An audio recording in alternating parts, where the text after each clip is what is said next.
नमस्कार. नोकरी मिळवण्यासाठी आपला पासपोर्ट तयार आहे का? पराग कदम यांच्या लेखानुसार आपला रिझ्युमे हाच तो पासपोर्ट आहे. आज आपण हेच समजून घेणार आहोत की हा पासपोर्ट इतका मजबूत कसा बनवायचा की तो आपल्यासाठी संधींची दारं आपोआप उघडेल. असं होतंय का की आपल्याकडे कौशल्य आहे, अनुभव आहे, मेहनत करण्याची तयारीसुद्धा आहे, पण तरीही मुलाखतीसाठी कॉलच येत नाहीये? अनेकदा अडचण आपल्या क्षमतेत नसते, तर ती मांडण्यात असते. आणि प्रोफाईल प्रेझेंटेशनचं हेच आव्हान आज आपण सोडवणार आहोत. सगळ्यात आधी ही एक गोष्ट डोक्यात पक्की बसवली पाहिजे. रिझ्युमे हा कंपनीसाठी असतो, उमेदवारासाठी नाही. म्हणजे काय? तर तो आपली सक्सेस स्टोरी नाहीये. तो आहे एक मार्केटिंग डॉक्युमेंट. आणि त्याचा एकच उद्देश आहे, आपण त्या कंपनीच्या कामी कसे येऊ शकतो हे पटवून देणं. तर मग एका चांगल्या, प्रभावी रिझ्युमेची नक्की व्याख्या काय? तो फक्त आपल्या माहितीचा एक कागद नाहीये. उलट ते एक असं धोरणात्मक साधन आहे जे आपल्याला इतरांपेक्षा वेगळं ठरवतं. चला तर मग त्याची काही महत्त्वाची वैशिष्ट्ये बघूया. हे असं समजा की आपण एक प्रॉडक्ट आहोत आणि आपला रिझ्युमे त्याचं ब्रोशर. आता या ब्रोशरचं काम काय? आपल्या सगळ्या फीचर्सची यादी करणं नाही. त्याचं काम आहे कंपनीला, म्हणजे आपल्या ग्राहकाला, हे पटवून देणं की त्यांची गरज पूर्ण करण्यासाठी आपल्यापेक्षा चांगला पर्याय दुसरा नाही. तर मग एका चांगल्या रिझ्युमेचे हे 4 मुख्य आधारस्तंभ आहेत. पहिला, तो 1-2 पानांपेक्षा जास्त नको, कारण खरं तर रिक्रुटरकडे तितका वेळच नसतो. दुसरा, फॉर्मॅट अगदी साधा स्वच्छ हवा, म्हणजे माहिती पटकन नजरेत भरते. तिसरं, माहिती 100% अचूक, कारण विश्वासार्हता सगळ्यात महत्त्वाची. आणि चौथा, ATS फ्रेंडली, कारण आपला रिझ्युमे माणसाआधी एका मशीनला इम्प्रेस करणारा हे लक्षात ठेवायला हवं. ठीक आहे, वैशिष्ट्ये तर कळली, पण मग प्रत्यक्ष रिझ्युमे तयार कसा करायचा? तर ही आहे त्याची एक प्रकारे ब्लूप्रिंट. हे 7 महत्त्वाचे विभाग आपल्या प्रोफाईलला एक मजबूत पाया देतात. हे 7ही विभाग मिळून आपली एक व्यावसायिक कथा तयार करतात. प्रत्येक भाग रिक्रुटरला आपल्याबद्दल काहीतरी महत्त्वाचं सांगतो. आता आपण यातल्या 3 सगळ्यात जास्त प्रभाव टाकणाऱ्या भागांवर जरा जास्त लक्ष देऊया. हेडलाईन, सारांश आणि कौशल्य. आपली हेडलाईन म्हणजे रिझ्युमेचं जणू काही मुख्य दरवाजाच आहे. त्यावर फक्त रिझ्युमे असं लिहिण्यात काहीच अर्थ नाही. त्याऐवजी MSCIT सर्टिफाईड ऑफिस असिस्टंट असं लिहा. या एका ओळीमुळे रिक्रुटरला पहिल्याच सेकंदात कळतं की आपण कोण आहोत आणि आपल्याकडे नक्की कोणतं कौशल्य आहे. आता येतो प्रोफेशनल सारांश. ही म्हणजे आपली 30 सेकंदांची एलिव्हेटर पिच. विचार करा, लिफ्टमध्ये कंपनीचा CEO भेटला तर आपण 3-4 ओळीत स्वतःची ओळख कशी करून देऊ?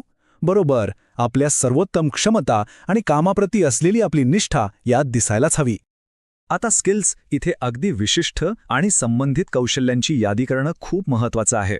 MSCIT, एक्सेल, ईमेल रायटिंग ही कौशल्य फक्त रिक्रुटरसाठी नाहीत, तर ती त्या ATS स्कॅनरसाठी, म्हणजे त्या मशीनसाठी महत्त्वाचे कीवर्ड्स आहेत. हे विसरून चालणार नाही. चला, आत्तापर्यंत आपण रिझ्युमेचा पाया रचलाय. पण फक्त चांगला रिझ्युमे आणि निवडला जाणारा रिझ्युमे यात फरक कसा करायचा? तर या 3 पॉवरफुल टिप्स नक्कीच आपला रिझ्युमे गर्दीतून वेगळा ठरवतील. पहिली आणि सगळ्यात महत्त्वाची टेक्निक आहे ॲक्शन वर्ड्स वापरणं. रिपोर्ट बनवण्याची जबाबदारी होती असं लिहिण्याऐवजी मासिक विक्री अहवाल तयार केले असं लिहा. फरक बघा, जबाबदारी होती हे निष्क्रिय वाटतं, पण तयार केले हे आपली सक्रिय कामगिरी दाखवतं. आता ज्यांच्याकडे कामाचा अनुभव नाही त्यांच्यासाठी ही एक जबरदस्त युक्ती आहे. आपल्या कौशल्यांवर आधारित काही प्रोजेक्ट्स तयार करा आणि त्याचा उल्लेख करा. जसं की एक्सेलमध्ये स्टुडंट रेकॉर्ड मॅनेजमेंट सिस्टम तयार केली. यातून आपली क्षमता तर दिसतेच, पण आपण पुढाकार घेतो हेही सिद्ध होतं. आणि ही तिसरी टिप, क्वांटिफाय करा, म्हणजे आकड्यांमध्ये बोला. इथे बघा, टायपिंग चांगले आहे हे फक्त एक मत झालं, पण टायपिंगचा वेग 35 शब्द प्रति मिनिट 92% अचूकतेसह हे एक तथ्य आहे. आणि लक्षात ठेवा, तथ्य हे मतांपेक्षा नेहमी जास्त प्रभावी ठरतात. चला तर, आता आपला रिझ्युमे जवळपास तयार आहे, पण तो फायनल करून पाठवण्याआधी थांबा. काही आधुनिक गोष्टी आणि काही सामान्य चुका टाळणं खूप महत्त्वाचं आहे, नाहीतर एवढी सगळी मेहनत वाया जाईल. लेखानुसार एक गोष्ट लक्षात घ्या. आजच्या जगात आपला कागदी रिझ्युमे फक्त एक ट्रेलर आहे. खरा चित्रपट आहे आपली लिंक्डइन प्रोफाईल. कारण कोणताही रिक्रुटर नोकरी देण्याआधी आपली ऑनलाईन ओळख नक्की तपासतो. त्यामुळे एक चांगली पूर्ण लिंक्डइन प्रोफाईल असणं आता ऑप्शनल नाही तर आवश्यक आहे. तर मग लिंक्डइन प्रोफाईल पूर्ण कशी करायची? अगदी सोपं आहे. एक प्रोफेशनल फोटो हवा, रिझ्युमे सारखीच एक आकर्षक हेडलाईन, अबाउट सेक्शनमध्ये आपली व्यावसायिक कथा सांगा आणि हो, आपली कौशल्य आणि कामगिरी तिथे नक्की मांडा. आणि आता शेवटची पण सगळ्यात महत्त्वाची चेकलिस्ट. ह्या चुका टाळायच्याच आहेत. ह्या रिक्रुटरसाठी रेड फ्लॅग्स असतात. खूप जास्त डिझाईन, खोटी माहिती देणं, प्रत्येक नोकरीसाठी तोच एक रिझ्युमे पाठवणं आणि स्पेलिंग किंवा व्याकरणाच्या चुका. ह्यापैकी एकही चूक आपल्या निवडीची शक्यता खूप कमी करू शकते. तर मग या सगळ्याचा निष्कर्ष काय निघतो? अगदी सोपा आहे.